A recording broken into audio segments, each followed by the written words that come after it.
स्वागत है आपका हमारे YouTube चैनल में प्राइम कोर मेडिकोज में, जहाँ पर हम बात करेंगे एक और इम्पॉर्टेंट टॉपिक की, ट्यूमर्स ऑफ ईयर की। तो देखिए, बात की जाए ट्यूमर्स ऑफ ईयर की तो देखो एक्सटर्नल ईयर के, मिडल ईयर के और इनर ईयर के, तीनों ईयर के ट्यूमर्स होते हैं। लेकिन हमारे लिए काम के सिर्फ दो ही ट्यूमर हैं, एक मिडल ईयर का और एक इनर ईयर का, जिसमें से मिडल ईयर ट्यूमर की बात हम करेंगे, ग्लोमस ट्यूमर की। ये किसका है? ये मिडल ईयर का ट्यूमर है, ठीक है ना, मिडल ईयर का ट्यूमर है। आ रही बात समझ में? और एक और ट्यूमर है इनर ईयर का ट्यूमर, उसमें भी किसका, 8th नर्व का ट्यूमर होता है वो, अकाउस्टिक न्यूरोमा। उसकी बात हम अगली वीडियो में करने वाले हैं। तो मिडल ईयर और इनर ईयर के ट्यूमर्स की बेसिकली बात की जाएगी यहाँ पर। तो बात शुरू कर रहे हैं हम किसकी, ग्लोमस ट्यूमर की सर। तो इसको शुरू करने से पहले मैं बता दूं कि मैं उनको इन 7 हेडिंग्स के अंदर कवर करूंगा।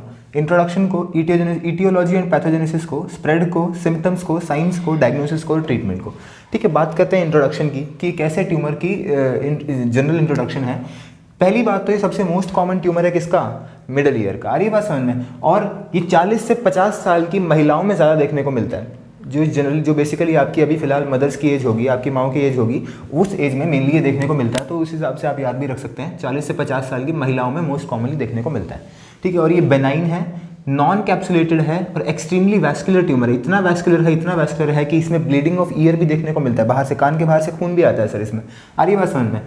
ठीक है, तो ये इसकी मोटी मोटी बात हो गई इंट्रोडक्शन में। हम बात करेंगे इसकी ईटियोजेनेसिस की, ईटियोलॉजी की और पैथोजेनेसिस की। तो पहली बात की जाए ईटियोलॉजी की, तो सबसे मोस्ट इंपॉर्टेंट बात, इसकी कोई ईटियोलॉजी, कोई नोन, अपने को पता ही नहीं है कि ये ट्यूमर हो कैसे रहा है। और उससे भी इंपॉर्टेंट बात, अपने को ये भी नहीं पता है कि इसका रिस्क फैक्टर क्या है। ठीक है, बाकी ट्यूमर्स में जनरली देखने को मिलता है स्मोकिंग, अल्कोहल वगैरह देखने को मिलता है, लेकिन इसमें अब तक ऐसा कोई रिस्क फैक्टर आइडेंटिफाई नहीं हुआ है सर। तो बात करते हैं ग्लोमस ट्यूमर की, इसके ये अराइज कैसे हुआ है, किस जनरेशन क्या है इस ट्यूमर की, देखें। ठीक है, तो ये है एक न्यूरल क्रेस्ट का ट्यूमर है। किसका है? न्यूरल क्रेस्ट का। अब ये न्यूरल क्रेस्ट एक एम्ब्रियोनिक स्ट्रक्चर है सर, इसकी डिटेल में मैं नहीं जाऊंगा। ठीक है, ठीक। अब ये न्यूरल क्रेस्ट में 2 तरह के सेल्स होते हैं। कौन से सेल्स? क्रोमोफिन सेल्स और non chromaffin cells. Basically staining के बेसिस पर इन दोनों सेल्स को, दोनों टाइप्स ऑफ सेल्स को आइडेंटिफाई किया गया है। जिनमें स्टेनिंग आ रही है वो क्रोमोफिन सेल्स हैं, और जो जिनमें नहीं आ रही है वो नॉन क्रोमोफिन सेल्स हैं। अब ये क्रोमोफिन सेल्स की बात की जाए सर, तो ये जो होते हैं सारे के सारे कैसे होते हैं, ये सिक्रीटरी ट्यूमर्स होते हैं। सिक्रीटरी ये सेल्स होते हैं, ये सिक्रीटरी नेचर होते हैं, मतलब कि ये कुछ ना कुछ सिक्रीट करते हैं। क्या सिक्रीट करते हैं सर? ये कैटेकोल अमीन्स। आ रही बात समझ में? Catechol amines. अब ये जो नॉन क्रोमोफिन सेल्स होते हैं, ये नॉन सिक्रीटरी होते हैं। क्या होते हैं? ये नॉन सिक्रीटरी होते हैं 95%। ठीक है, हालांकि 5% ये भी सिक्रीटरी होते हैं, मतलब कि थोड़े थोड़े अमाउंट में ये भी कैटेकोलामीन्स रिलीज करेंगे सर। आ रही बात समझ में? अब जो मेरा ग्लोमस ट्यूमर है वो ये नॉन क्रोमोफिन सेल्स का ही ट्यूमर है। ठीक है, अब ये नॉन क्रोमोफिन सेल्स जो होते हैं ये फर्दर 2 तरह के होते हैं on the basis of location and function. ठीक है, ये नॉन क्रोमोफिन सेल्स कौन से होते हैं? एक तो इसमें ये ग्लोमस बॉडीज होती हैं, ग्लोमस बॉडीज होती हैं, और दूसरी कौन सी बॉडीज होती हैं सर? होते हैं कीमो रिसेप्टर्स, है ना, कीमो रिसेप्टर्स। ये कीमो रिसेप्टर्स है, ग्लोमस बॉडीज एक्चुअल में बेरो रिसेप्टर्स होती हैं। बेरो रिसेप्टर्स यानी कि प्रेशर को सेंस करने वाले रिसेप्टर्स होते हैं। अब ये कीमो रिसेप्टर्स कहाँ होते हैं सर? अपने को उससे मतलब नहीं है, क्योंकि हमारा जो ग्लोमस ट्यूमर है वो इन्हीं ग्लोमस बॉडीज का ट्यूमर है सर। आइए बस समझ में। वैसे बता देता हूँ, इसके ट्यूमर को क्या बोलते हैं? कीमोडेक्टोमा। अपने काम का भी फिलहाल में नहीं है, अपने काम का ये कि ग्लोमस बॉडीज़ का ट्यूमर। देखो, ये ग्लोमस बॉडीज़ जो होती हैं ये बेसिकली होती कहाँ है? ज़्यादातर जो इनका जो कैंसर होता है इसी को बोलते हैं ग्लोमस ट्यूमर सर। ठीक है, ग्लोमस ट्यूमर की जो सबसे मोस्ट इंपॉर्टेंट लोकेशन है वो कहाँ होती है? आपको जान के थोड़ी हैरानी होगी, जिसका ईयर से कोई ताल्लुक नहीं है। कहाँ पर? फिंगर पर और नेल बेड्स पर। यहाँ पर ये ग्लोमस ट्यूमर की ये मोस्ट कॉमन लोकेशन है। अब ईयर की बात करें, ईयर में मोस्ट कॉमनली ये ट्यूमर अपने को कहाँ देखने को मिलता है? मिडल ईयर में। और मिडल ईयर में भी बात की जाए कहाँ पर मेनली, एक तो कहाँ पर? टिम्पैनिक प्लेक्स, यानी कि इसमें प्रोमोन्ट्री की रीजन में। मिडिल ईयर की बात की थी ना हमने सर, किसकी? मीडियल वॉल की बात की थी, वहाँ पर प्रोमोन्ट्री की बात की थी ना, तो प्रोमोन्ट्री पे देखने को मिल सकता है ये ट्यूमर। इसको बोलते हैं ग्लोमस टिम्पैनिकम सर, ग्लोमस टिम्पैनिकम। और यही ट्यूमर अपने को इन्फीरियर वॉल यानी कि फ्लोर पे भी देखने को मिलता है। मैंने बताया था फ्लोर में एक स्ट्रक्चर होता है, क्या क्या क्या नाम होता है उस स्ट्रक्चर का, जगुलस वीनस बल्ब होता है। जैसे कि मान लो मैंने बताया था ना आपको, ये मिडल ईयर है, मिडल ईयर की क्या थी, इन्फीरियर, ये पोस्टीरियर वॉल थी, है ना, और नीचे की तरफ इन्फीरियर वॉल थी, यहाँ पर ऐसे कुछ है ना, ये खोल के बताया था ना आपको मिडल ईयर यहाँ पर ऐसे, ठीक है। ये मीडियल वॉल थी, सुपीरियर वॉल थी, ये इन्फीरियर वॉल बोल लो या फिर इसको फ्लोर बोल लो, ये पोस्टीरियर वॉल थी और ये एंटीरियर वॉल थी। तो यहाँ पर एक स्ट्रक्चर प्रेजेंट होता है, उसको ब्लू से ही बनाना चाहिए अपने को। अरे बस समझ में, यहाँ पर एक स्ट्रक्चर प्रेजेंट होता है, क्या है ये, जगुलस बल्ब होता है, जगुलर बल्ब होता है। कोई नहीं, जो कुछ नहीं होता है जगुलर बल्ब, जगुलर जो वीन जा रही है यहाँ से वो ऐसे घूम के थोड़ा उभार करके जाती है यहाँ से, इसी को जगुलर बल्ब बोलते हैं। और यही मोस्ट कॉमन लोकेशन है मेरी किसकी, एक और टाइप के ग्लोमस ट्यूमर की, ईयर के अंदर। उसको बोलते हैं क्या, क्या इन्वॉल्व हो रहा है इसमें, फ्लोर इन्वॉल्व हो रहा है इसमें, तो इसको बोलते हैं ग्लोमस जगुलेयर, जगुलेयर, ठीक है। बात की जाए किसकी, एक और रेयर ट्यूमर होता है इसमें जहाँ पर वेगस नर्व इन्वॉल्व हो जाती है, उसको बोलते हैं ग्लोमस वैगेल। तो अपने काम के ये दोनों है सर, यहाँ पर भी। आइए बात समझना, आपको बेसिक बैकग्राउंड समझना है कि ये ट्यूमर अराइज कहाँ से हुआ, मोस्ट कॉमन इसकी लोकेशन क्या थी, ईयर में इसकी मोस्ट कॉमन लोकेशंस क्या थी, वो हमने अब तक इसमें डिस्कस किया। अब मैं एक बार ग्लोबस टिम्पैनिकम में और ग्लोमस जुगुलर में आपको डिफरेंस बताऊंगा, तभी आपको समझ में आएगा। तो देखो बात करें एक बार किसकी, ग्लोमस जुगुलर की और ग्लोमस टिम्पैनिकम की, कि ये किन किन बैकग्राउंड में अलग हैं। बैकग्राउंड में सबसे पहला डिफरेंस जो आता है वो आता है लोकेशन का। सर आपको बताया लोकेशन, ग्लोमस जुगुलर की लोकेशन क्या है, फ्लोर है ना। अरे बस कहाँ पे, ये जगुलर बल्ब है ना, उससे, जगुलर बल्ब से। और इसकी लोकेशन मैंने आपको बताई मीडियल वॉल से, मीडियल वॉल में भी कहाँ, प्रोमोन्ट्री से। सर अरे बस प्रोमोन्ट्री से। जुगुलर की और क्या बात की जाए, कौन सी नर्व इसमें मोस्ट कॉमनली इन्वॉल्व होती है, वो है कौन सी मेरी, 9th हो गई, 10th हो गई, 11th हो गई और समटाइम्स 12th हो गई। 12th को अलग से, क्योंकि मेनली ये तीनों नर्व इन्वॉल्व होती हैं। और इस सिंड्रोम को, इन जब ये 3 नर्व इन्वॉल्व होती हैं, इस सिंड्रोम को नाम दिया गया है सर वर्नेट सिंड्रोम, वर्नेट सिंड्रोम।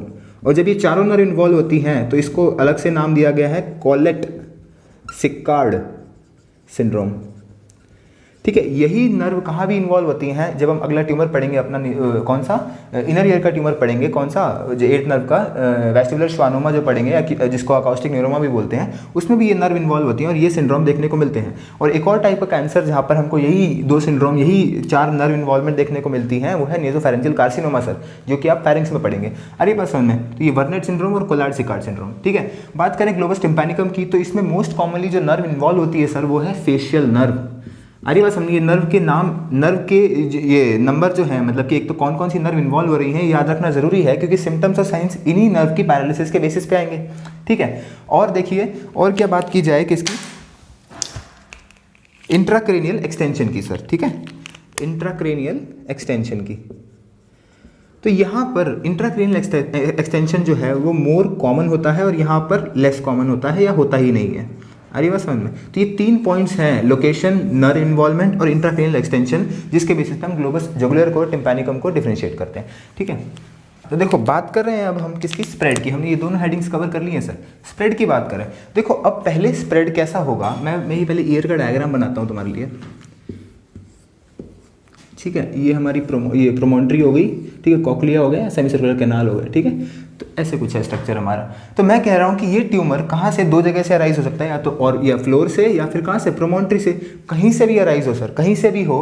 पहले ये इसी मिडल ईयर को भरेगा ये ट्यूमर। आ रही है बात समझ में, ये सारा ट्यूमर पहले मिडल ईयर को ही भरेगा। भर दिया इसने मिडल ईयर को, तो सबसे पहले सिम्टम्स किसके आएंगे, कंडक्टिव हियरिंग लॉस के आएंगे। साफ सीधी बात है यार, मिडल ईयर का ट्यूमर है, सबसे पहले कंडक्टिव हियरिंग लॉस ही होगा। अब ये ट्यूमर, सुनो मेरी बात ध्यान से सुनो, अब ये ट्यूमर या तो बाहर भी एक्सटेंड कर सकता है, ये ट्यूमर अंदर भी एक्सटेंड कर सकता है, ये मेस्टॉइड को भी इन्वॉल्व कर सकता है, और ये फ्लोर से जुगुलर, देखो यहाँ पे जो ट्यूमर, यहाँ पर जो ट्यूमर था मेनली कौन सा था, ग्लोमस वैगेल था, सॉरी ग्लोमस जुगुलर था। अब जुगुलर में मैंने बताया था कि इंट्राक्रेनियल एक्सटेंशन है, मोस्ट कॉमन है, तो यहाँ से इंट्राक्रेनियल एक्सटेंशन भी हो सकता है, मतलब कि ब्रेन के अंदर भी जा सकता है। अरे बस समझ में, तो इसके बहुत सारे एक तरह से स्प्रेड देखने को अपने को मिलते हैं। तो मैं बात कर रहा हूँ हर स्प्रेड के बेसिस पे इसके सिम्टम्स हैं। अरे बात समझ, जहाँ जाएगा ये उस तरह से उसके सिम्टम्स आएंगे, ठीक है। तो मैं बात करने वाला हूँ अब किसकी, इसकी स्प्रेड की। एक बार स्प्रेड का नाम लिख लेते हैं। जब ये इस मिडिल ईयर से एक्सटर्नल ईयर में आएगा तो एक्सटर्नल ईयर के कुछ सिम्टम्स आएंगे, एक्सटर्नल ईयर के कुछ सिम्टम आएंगे। तो एक्सटर्नल ईयर में वैस्कुलर पॉलिप बन जाएंगे। ये ट्यूमर की आउटग्रोथ जब इस एक्सटर्नल ऑडिटरी कैनाल से होगी तो अपने को बाहर से दिख जाएगा ये ट्यूमर जो होगा लाल कलर का, क्योंकि मैंने बताया कि ये बहुत ज़्यादा वैस्कुलर, बहुत ज़्यादा खून वाला ट्यूमर है, इसमें एकदम लाल कलर का ट्यूमर होता है सर ये। तो वैस्कुलर पॉलिप बनते हैं और साथ ही साथ आपने पॉलिप से छेड़खानी की भी तो इसमें एक्सेसिव ब्लीडिंग होती है, एक्सेसिव ब्लीडिंग होती है ईयर से। आ रही बात समझ में? जिसको क्या बोलते हैं अपन, ऑटोरैजिया।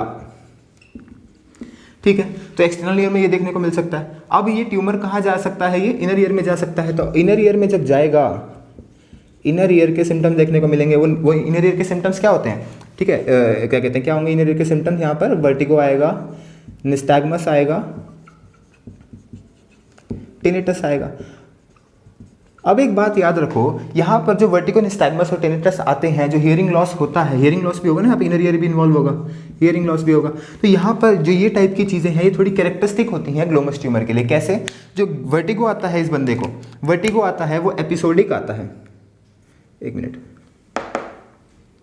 ठीक है। तो ये सब इसके इनर ईयर के सिम्टम्स आएंगे, वर्टिगो आएगा, निस्टैग्मस आएगा, टिनिटस आएगा और हियरिंग लॉस होगा। हियरिंग लॉस कैसा होगा कि यहाँ पर कंडक्टिव हियरिंग लॉस होगा मेनली, लेकिन इनर ईयर भी इन्वॉल्व हो रहा है तो बाद में सेंसोरी न्यूरल भी हो जाएगा। तो मेनली कैसा होगा, कंडक्टिव हियरिंग लॉस होगा। तो देखो बात की जाए किसकी, यहाँ पर टिनिटस की सर। तो टिनिटस यहाँ पर कैसा आता है सर, पल्सेटाइल टिनिटस आता है।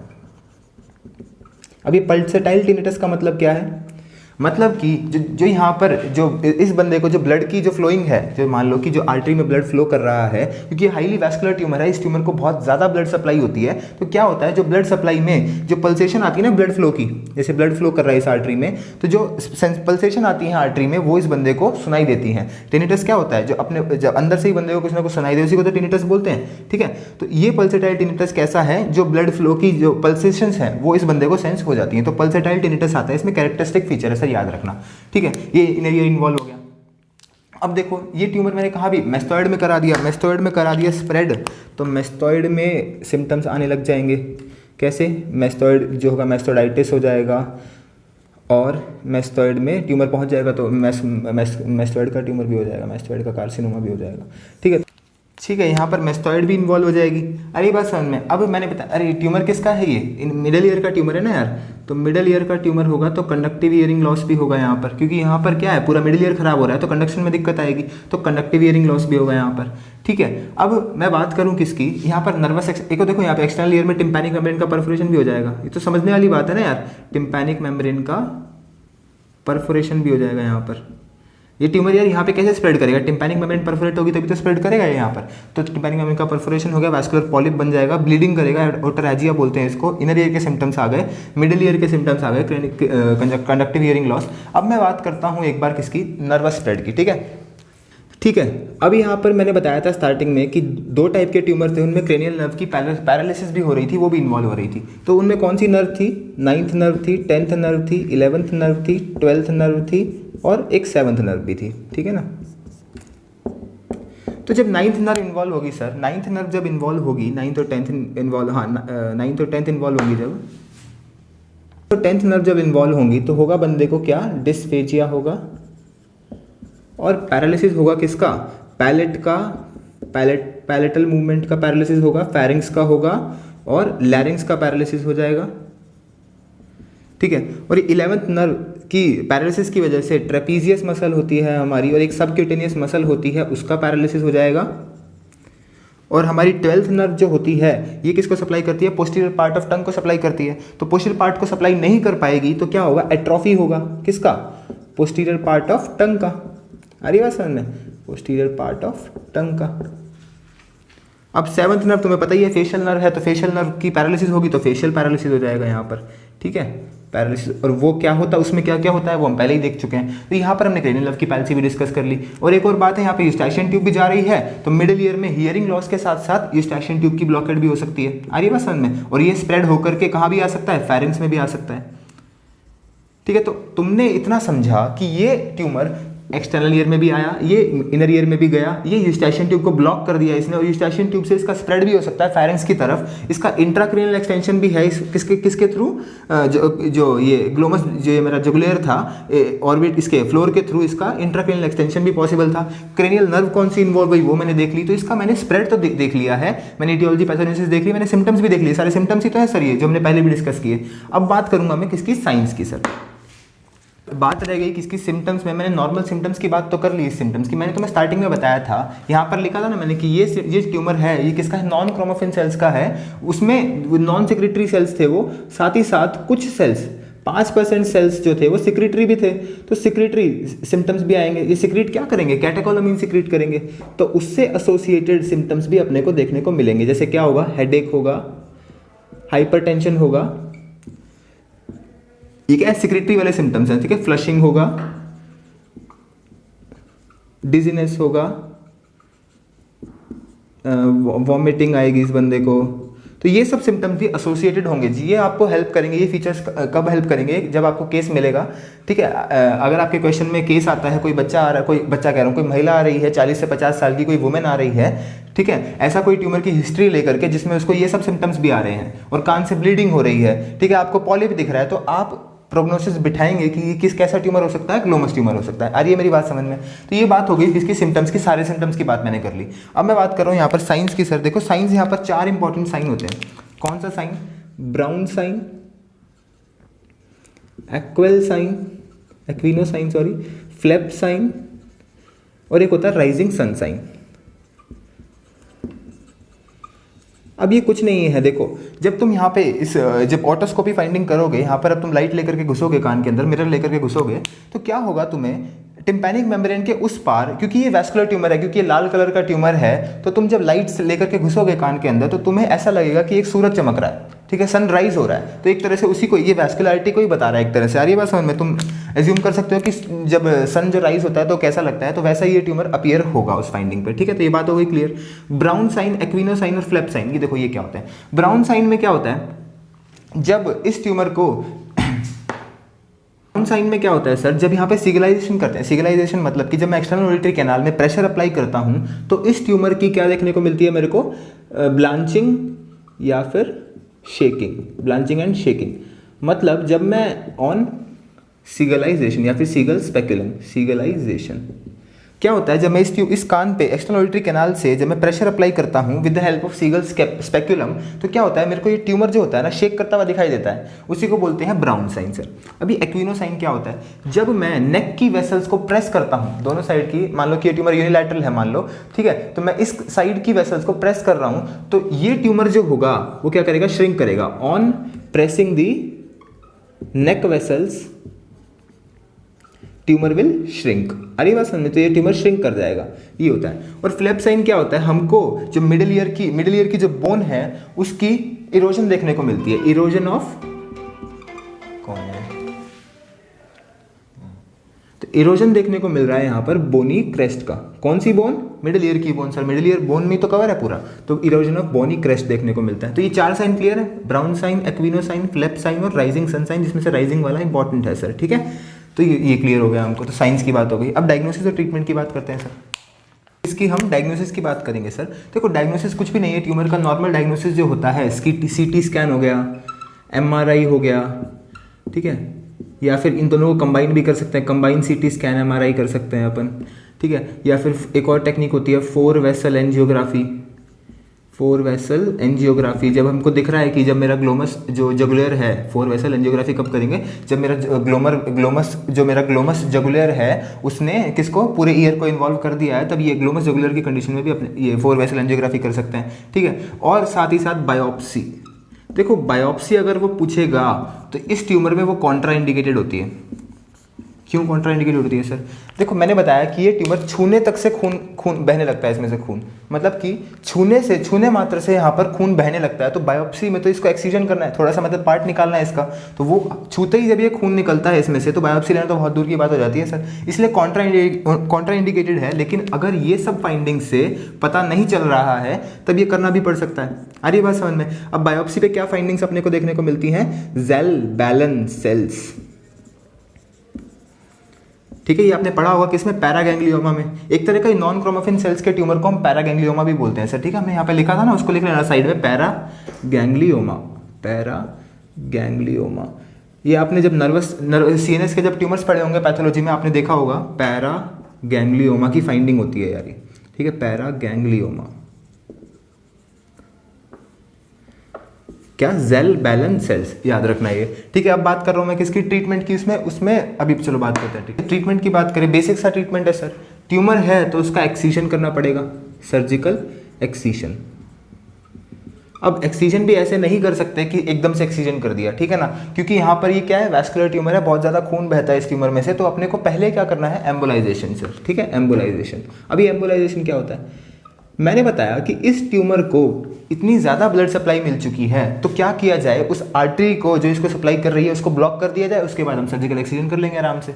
अरे बस हमने सूख जाएगा वो ट्यूमर, पीला पड़ जाएगा, तब उसको एक्सीजन कर लेते हैं। एम्बोलाइजेशन किस आर्टरी का करते हैं यहाँ पर, असेंडिंग फेरेंजियल आर्टरी सर, अरे बस समझ में, असेंडिंग फेरेंजियल आर्टरी, उसमें उसको एम्बोलाइज कर देते हैं, उसमें कुछ अटका देते हैं, फंसा देते हैं कुछ, जिसके बाद हम सर्जिकल एक्सीजन बड़े आराम से कर सकते हैं। और दूसरे मेथड भी अवेलेबल है हमारे पास, रेडियोथेरेपी, कीमोथेरेपी, ठीक है, उन सब से भी हम इस ट्यूमर को ट्रीट कर सकते हैं। तो ये बात हो गई किसकी, ग्लोमस ट्यूमर की सर। अब नेक्स्ट वीडियो में मैं एक और ट्यूमर की बात करेंगे, इनर ईयर के ट्यूमर की, जो है अकाउस्टिक न्यूरोमा। जुड़े रहिए हमारे चैनल के साथ, सब्सक्राइब कीजिए, लाइक कीजिए, थैंक यू।